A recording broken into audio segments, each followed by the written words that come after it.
दोस्तों, आज की कहानी है ननद रानी। मैं आपकी मदद करके आप पर कोई एहसान नहीं करूंगी।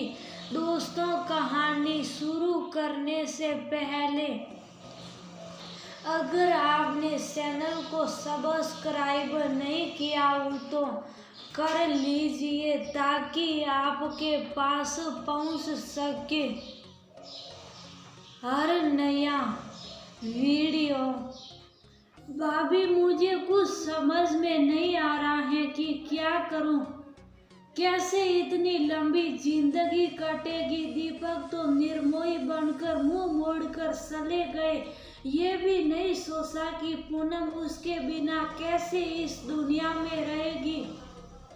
सोनिया की मुंह बोली ननद। पूनम भी बिलखते हुए बोली, क्या बताऊं पूनम, भगवान ने तो जैसे दीपक को हम लोगों से छीन लिया। अभी 2 साल पहले कोरोना ने दीपक को पूनम से छीन लिया था। हाँ भाभी, दीपक ने सचमुच ये भी नहीं सोचा कि दो बच्चों की जिम्मेदारी कैसे अपने कंधों पर उठाएगी। अपने बच्चों के शहर भी नहीं आने देते थे और बिटिया तो जैसे जान थी उनकी। पूनम की आंखों से बराबर आंसू बह रहे थे।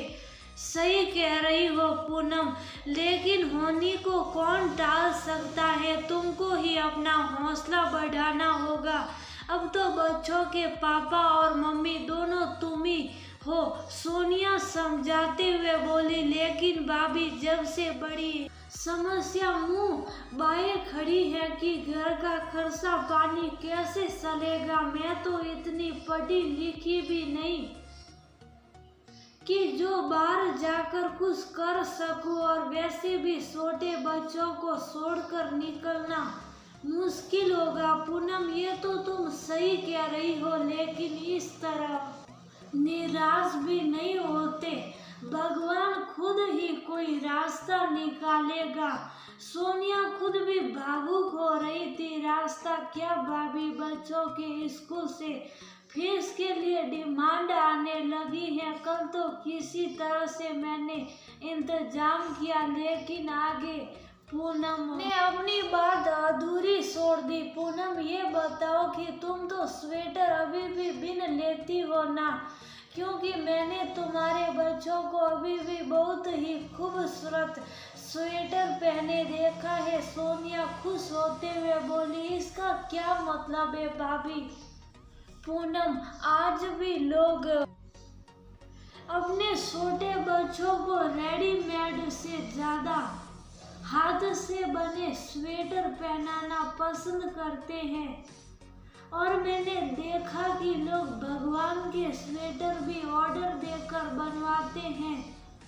तो क्यों ना तुम अपने इस हुनर को अपना व्यवसाय बना लो। सोनिया पूनम का हौसला बढ़ाते हुए बोली, अरे हाँ भाभी, ये तो आपने बहुत अच्छा आइडिया दिया, लेकिन भाभी उसके लिए भी तो पूंजी चाहिए। पूनम फिर मायूस हो गई। पूनम, मैं तुम पर कोई एहसान नहीं करूंगी, इसीलिए पहले मैं तुमको धोख में ऊन ला कर दूंगी और लोगों के बीच में तुम्हारा प्रसार भी कर दूंगी, क्योंकि तुम तो जानती ही हो कि मेरा परिचय काफी लोगों से है। और हाँ, लोग बुनाई पर भी बुनवा सकते हैं। तुमको बच्चों को छोड़कर बाहर भी नहीं निकलना पड़ेगा और जीवन की गाड़ी भी पटरी पर आ जाएगी, क्योंकि जाने वाले के साथ हमारी दुनिया समाप्त नहीं हो जाती। हमें हंसकर या रोकर जीना ही पड़ता है। और फिर जब तुम्हारा व्यवसाय चल निकले तो मेरे रुपए वापस कर देना। सोनिया पूनम की जिंदगी में हौसलों के रंग भर रही थी। भाभी, आपने ये तो बहुत ही अच्छी सलाह दी। मेरा तो दिमाग ही सर गया ही नहीं था। अब तो पूनम बहुत ज्यादा खुश हो गई। पूनम ने कहना मानकर